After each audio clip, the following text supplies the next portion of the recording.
remember when you knew that he was coming here, and then when he got here, did he exceed even your expectations for what he could do? I didn't know he was coming here until, I thought the night before when he was going to do his signing day deal that he was coming, but I wasn't 100% until he signed. And in fact, I still have in my office, I have a picture of the paper from up there in Virginia, and the headline of the article was "The Power of the Pen," and it's a picture of Taj signing with us, and I've kept that, ever since then. It's in my desk, but and there's no question the power of a pen. How one guy, because that's ultimately what it's all about. Listen, everybody's got great coaches and all that, but man, you got to have great players. And the players deserve all the credit. They're the ones who make it happen. And it's to get a guy like Taj Boyd at that time when, again, we were just, all it was just, hey, here's the plan, here's the vision. You're going to have to take a leap of faith if you come here. This is a little more safe bet for you over here and over here. That's just the type of guy that Taj Boyd is, and that's the way he's been since he's been here. I really thought he would be a special player. I thought he'd be a great player. I didn't have any doubts of that. I knew that we were going to have to mature him and develop him and grow him, because I knew he was going to have knee surgery, and we had to kind of go through that whole process. But I never doubted that he would be a great player, a great one. But as far as his total development as a man, he's far exceeded, what you could ever expect of a young person coming into your program. I mean, he's just been tremendous. Great ambassador for his family, for this team, for this university, and he's just responded. I mean, the guy's just won. I mean, he's won huge games. He's had a few bad moments, and he's always responded when he's had those moments. What he's done on the football field has just been incredible, and he's done it in 3 years. A lot of these records that he's breaking, a lot of these Phillip Rivers records and those things. Phillip was there starting for 4 years, and Taj has done it in 3. It's pretty impressive. He's been remarkable, and a lot of times you don't really appreciate what you have until it's gone. You get kind of used to it. He makes it look easy. But what he does and the throws that he makes, it's not easy.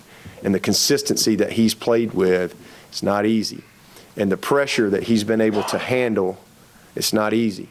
And sometimes, you don't really appreciate that till it's gone. But I have great appreciation for Taj Boyd and what he's meant to our program. But he ain't done yet. He's got some more ball left in him. We're hoping for a great finish, a great postseason, and really be able to send those guys out in their last ever game representing Clemson in the right way. What was the main part of the vision that you articulated to him?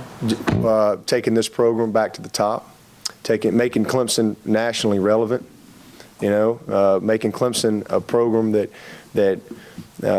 does it right on and off the field, academically performs, athletically performs, being able to recruit the best of the best. Great players are going to want to come and be a part and be around a guy like Taj Boyd. That was all part of the vision. And again, doing things that hadn't been done at a place. Yeah, he could go to this place and do some things, or he could go to this place where they'd already done a lot of great things, or he could come to Clemson and help me, build a program and do some things at a place that hadn't been done in a long time. And it's just been a lot of fun. Tough times, good times, tough times, just like in anything that you do. But it's been a lot of fun, just the journey that we've been on. What made you think him? What about him at that time, other than the fact that he was a pretty good high school quarterback? Just his skill set. I mean, he could flat out throw the football. He could run. His toughness, his heart, it just oozed out of him in the recruiting process. Y'all know Taj. Y'all spend time with him. He's always been Taj Boyd. His smile, it just felt like he had the charisma and the intangibles that could be the face of your program. And then when I watched him compete his senior year with a torn ACL, I was blown away by that. His unselfishness, to continue to play, because he certain, you know, most guys would shut it down and have the surgery and, you know, get ready for next year, and but he continued to play, and then to see him go out in the All-Star game that particular year, I'll never forget it. He comes in, he wins the game, hits that Bryce, I can't remember that guy's name, but hits a running back right down the middle of the field to win the game, and the guy's got a torn ACL. I was just blown away by that, but that's who he is, you know, just a servant type leader, and I was very drawn to that. Servant, just a servant type leader, you know, and I was very drawn to that in the recruiting process. He was obviously a great player, but just who he was as a young person, I thought, you know, he had some really unique qualities. With the ACC slate done, you look at the defensive numbers across the board. I mean, you've said a few times this year how much you love discussing defense-driven victories. I mean, has that culture just totally been changed where it's an expectation and not a surprise when they go out there and perform? Absolutely. I mean, listen, I mean, my first 2 years here, we were good on defense, and this year we've been good on defense.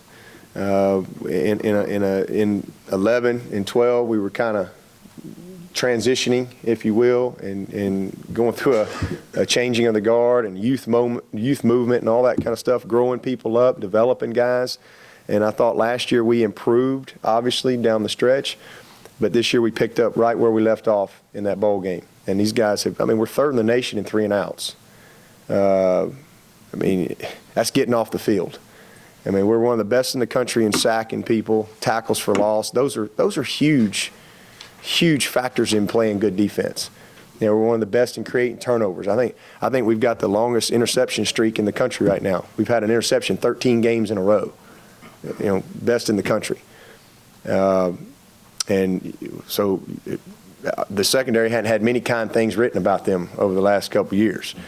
So there's just been a lot of good progress, and we're getting back to being, you know, not just a team that people look at and say, oh, well, they're a good offense. That's because I don't believe that you win a championship on defense or on you win a championship being a great team. That's what I believe. I mean, you can have great defense, but somebody's got to daggum score over on offense. And you can have a great offense, but somebody got to stop somebody. And you can have great offense, great defense, but you better have good special teams. You know, and you better be able to make key plays in critical situations in the kicking game. And so I just believe you got to be a great team to win consistently, because you got to find different ways to win. Some days, you know, maybe, hey, it's just not quite there on defense, but that offense picks you up. Or someday that offense isn't clicking, that defense picks you up. Or maybe it's that kicking game. We go up there to Maryland, man, we got to kick 4 field goals. We just couldn't quite get it in the hoop. You know, that's what good teams do. You find ways to win games. And I just think we're more of a complete team now. We're not what we're going to be defensively. You know, we only got 3 seniors on this whole defensive roster. So we got a lot of guys. This is a good defense that's in the process of really becoming very, very good. You know, so not satisfied with where we are. There's still a lot of things that we got to improve. A lot more discipline that we got to play with, and you know, all those things. But we are much, much better in a lot of areas, and I'm very proud of them. And we're not done yet. Hopefully when the season is over, we'll be one of the top scoring defenses in the country, and top, you know, total defense. We're one of the best on third down in the country. Obviously, if you're producing 3 and outs, you're probably pretty good on third down. So all those things go hand in hand and help you win games. You talked about how it was sort of a strange dynamic to face an option offense 2 weeks in a row.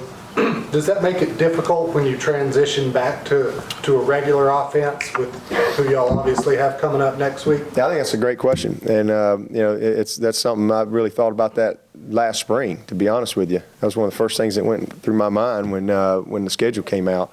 Is dadgum, you got to spend 2 weeks working against a triple option. But you know, one of the things that we do is we actually work a little option stuff throughout the year. But these particular weeks, we still do a lot of good on good. And when we go good on good, it's not. I mean, obviously we're not running the triple option, so they get a lot of work against us. Last week, this week, Skelly, team pass, offense versus defense, inside. So that's how we stay sharp. I really believe in that. I believe you got to work good on good every week, all throughout the season. Just to have the fastball, and in this particular case, because from week to week, when we go against each other, we're not running the opponent's stuff. They're having to work our defensive system against the offensive system. But it's just trying to apply your system to whatever each side is presenting, and staying sharp. And so it just is enhanced a little bit more this week because our defense is practicing against the triple option every day. And so now all of a sudden, in order to be able to stay sharp with our base stuff, then we got to make sure we have good work, good on good. And we're getting a good bit of that last week and this week. You see the end of the Georgia-Auburn game and the Hail Mary defense there, and that's not the only time that's happened. What is coached in those situations, whether there's no time left on the clock or it's fourth and forever? What do you teach during that timeout to your DBs? Well, there's nobody behind you, first of all, and let's knock the ball down.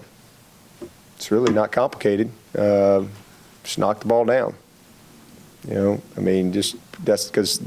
why you teach that, because crazy things can happen. You've seen guys catch balls and the game is over, and what do? They start running. They want to go score. We've all seen those nightmare things. Next thing you know, a guy gets the ball stripped, and that's why you coach those things, because bad things have happened. But just don't let anybody behind you. You practice that. You practice that. All of those situational things all throughout your fall camp, and you dial those things up and you execute them. And especially, down, now it's a little different when you get down in like the 40 in and the ball's going up into the end zone. That's a tough, you got to go up and you got to fight and you got to compete to try to get the ball knocked down, but you don't want to tip the ball. The offensive guys are trying to tip the ball. You're coaching them just the opposite. That first guy, he's not necessarily trying to catch it. He's just trying to get his hands on it and get the ball tipped up. So maybe there's a ricochet and somebody can catch it. But in that particular situation, when you have that much field, nothing gets behind you. You stay on top of everything, and you attack and knock the ball down. But it's just a crazy moment. That's what makes college football awesome. Crazy things happen. That's what makes athletics great. It's just like I go back to the Spurs, man. Y'all know I love basketball. The Spurs are getting ready to win the championship. They're getting ready to win it last year. And that rebound comes off, and next thing you know, guy hits it, ball gets tipped out, and here's Ray Allen catching it backwards, knocks a three. Are you kidding me? The game is over. But crazy things happen. Somebody didn't put a body on somebody, box somebody out. It goes back to those little bitty things. But that's what makes athletics so much fun. It's the thrill of victory and it's the agony of defeat. And I have been on both sides of it many times. I've been on both sides, but you keep coming back for more because it's fun. Do you remember when the idea was hatched to have an FCS opponent in the 11th game, and how did y'all make it happen? I have no idea when that idea was. Haven't we played in FCS for a long time? Not in the season. In the 11th game. Usually earlier in the season. Oh, okay. I thought you were just talking about playing in FCS. I really don't. I don't know when that was hatched. But I liked it when I saw it. This particular year, we lost a game. We went from the 9 game to the 8 game, and because and our schedule got kind of jacked up, and so we had to pick up an extra game. But I think it's good for both South Carolina and Clemson if maybe not necessarily to play in the FCS, but maybe if it's maybe a mid-major or something like that. This particular week. But just hadn't been the case for us. We've been battling, trying to win the division, seems like every year, or trying to maintain against a conference opponent. But I don't really know when all that was hatched or how it came about, but it is what it is. Obviously, this is preferable, though. Yeah, I definitely think it's preferable. Again, to have your conference play behind you, and to be able to focus on finishing it in non-conference the best possible way, whether you're playing a FCS or another FBS school this week, and then finishing up with your big rival. I think that's a good way to do it, and I think a lot of people do it that way. Florida State, Florida, do the same thing. When I was at Alabama, I seemed like we were always played Mississippi State before we played Auburn for some reason. It seemed like they were always our second to last game. I'm not sure who Alabama has this year, but that's the way it is. Changing gears back, you're talking about the seniors and what they meant to the program. Unless something unexpected happens, this is probably Sammy Watkins' last home game. Can you talk about what he has meant for the program, for recruiting, especially down in Florida, and would he have a chance to come down the hill?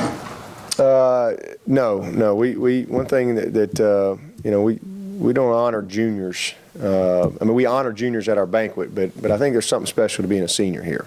Now, guys that have been here 4 years and are graduating, if they want to be honored as a senior, I have no problem with that. I mean, you graduate from this university, then I think that's what you came here to do.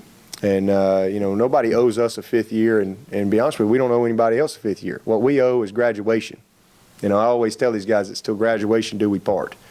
And that's my mentality with our players. Because sometimes you have a guy that, like Matt Porter, for example. Matt Porter has been here 4 years. He's a walk-on and a very solid player. I mean, I wish he'd come back for his fifth year, but he's graduating. And, right now I don't have a scholarship for him to bring him back, so he'd have to pay. And, he's graduating. So, we certainly honor him as a senior. The guy's been here 4 years and graduating from Clemson, so I think he's served his time. And, but as far as, juniors, we certainly honor juniors at our banquet. We make a big deal out of that if we have guys that want to come out. But as far as honoring guys as seniors, that's a different deal. But who knows? Sammy's not told me he's leaving. I think that certainly he's got a huge decision to make because I think he's the best receiver in the country, support him in all those decisions. But we cross those bridges when we come to it. But he's been unbelievable. His career is well documented, and I don't have any doubt that he's going to finish up. He's got 3 games left for sure, and heck, he's got a chance to break Aaron Kelly's record. And Aaron caught a ton of passes here, and Aaron was here for 4 years. This kid's been here, same thing as Taj. He's doing it in 3, and just he's a Biletnikoff finalist. I can't imagine he wouldn't win it, to be honest with you. This guy is off the charts, and he's been a real joy to coach for his first 3 years here, and again, just one of the most low maintenance superstars I've ever dealt with. Just very genuine and very coachable. You can kick him in the tail. You can love on him. It don't matter. He just responds, and it's all the best thing. The best teams I've been on, the best players are the hardest workers, and Sammy is definitely one of our hardest workers on this team. He sets the tempo. Coach, you talk about the positives of having an FCS type opponent. Probably gives you a chance to if you play well enough, rest some guys maybe get as healthy as you can going